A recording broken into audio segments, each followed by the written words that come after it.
Hi guys, Matt Tate here again, and I have continuing this values session which was inspired by the HSP Highly Sensitive People Facebook group as to a clarity in your direction of life.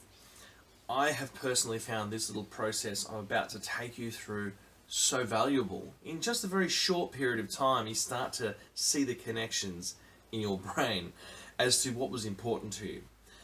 Now you can do this in a variety of ways, but I just like this simple little process to ask some questions of your mind, write down the answers, see your whole unconscious mind on a piece of paper, and then you can see the connections. You can start to see the dots joining, going, oh my God, I have to get into that. How can I get into it? Whatever the thing is that pops up for you.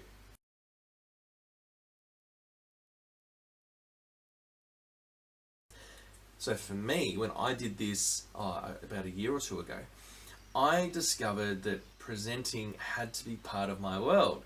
Whether it's teaching presenting skills or it's actually just doing a little video like this, I love to present. I had to get up on a stage and present. And the reason for that was the incredible growth that presenting gives me. Because it's not reading a book, it's not going to a seminar, it is I'm on a stage and I'm delivering, and I get instant feedback when I'm doing it live to see if I'm succeeding or maybe not succeeding. And so as I connect with people, I get to see the feedback straight away, and this was very important to me, the growth. You do get a moment where you're on a stage where I'm feeling significant for that moment. I get that feeling of connection. And there's a feeling of self-respect because I'm ready. I've put this together to serve people. And then, of course, because I'm serving the people who I'm speaking to, I feel that connection. I feel the respect for myself. I feel the respect coming back from them. Because quite often, if you want something from someone else, you need to actually bring it out of you first. So this is what values gave me. It gave me all these realizations. And so I don't know what it's going to be for you, but what I would love is for you to understand exactly how you feel about it, exactly what lifts you up, and exactly what direction you should take. So let's jump in and I'll show you my little process. And like I said, this has been evolving across a whole lot of different methods. Lots of videos, lots of reading from Dr.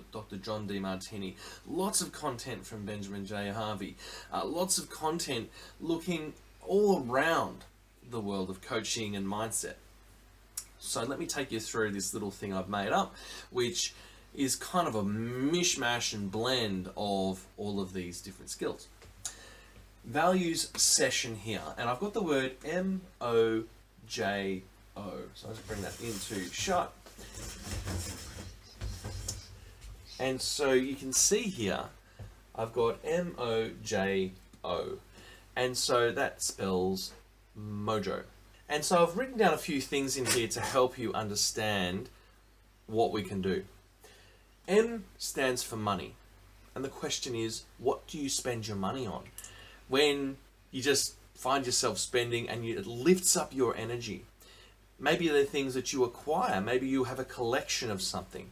Maybe there's something you love to, whatever it is that gives you more energy. Perhaps it's something you love to collect. It's something you love to acquire. Something you love to spend money on. So have a think about that. What do you love to spend money on? What are you collecting? What do you acquire in your house? And it might not be so much about the money, but you've gone to the effort of spending the time and the energy and usually the money to acquire these things. Have a think about that. The second one is obsess. What do you love to obsess about? What do you think about a lot? What do you lose time and space thinking about that lifts your energy? Whenever you love something so much, some people are into football, some people are into other things. For me, I love self-development, and that's because I'm trying to move myself forward in my life. And I love talking about presenting. If you give me a moment, and some of this is about permission. What do you have permission to do, because we get so caught up with our responsibilities, we don't give ourselves permission.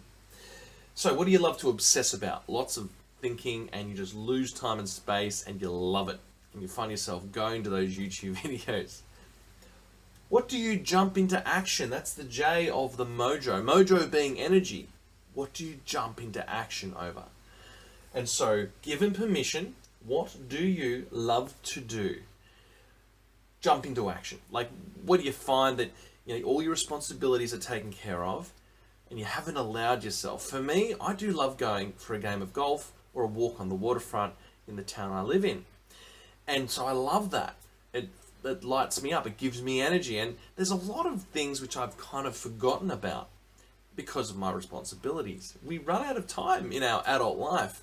So what is it that you love to do? Maybe it's something you loved to do when you were a kid and you've forgotten about it.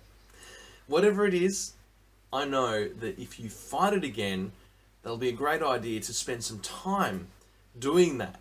Sounds like a good idea, doesn't it? I mean, if you actually were to jump into action on the things you used to love, or maybe you might find something new. But it's about understanding what do you have as evidence right now of the things that fire you up. All of these things that give you energy, with that being the focus. Let's assume that all your responsibilities are taken care of, and that now you can jump into action. No one's going to judge you. You can just enjoy it.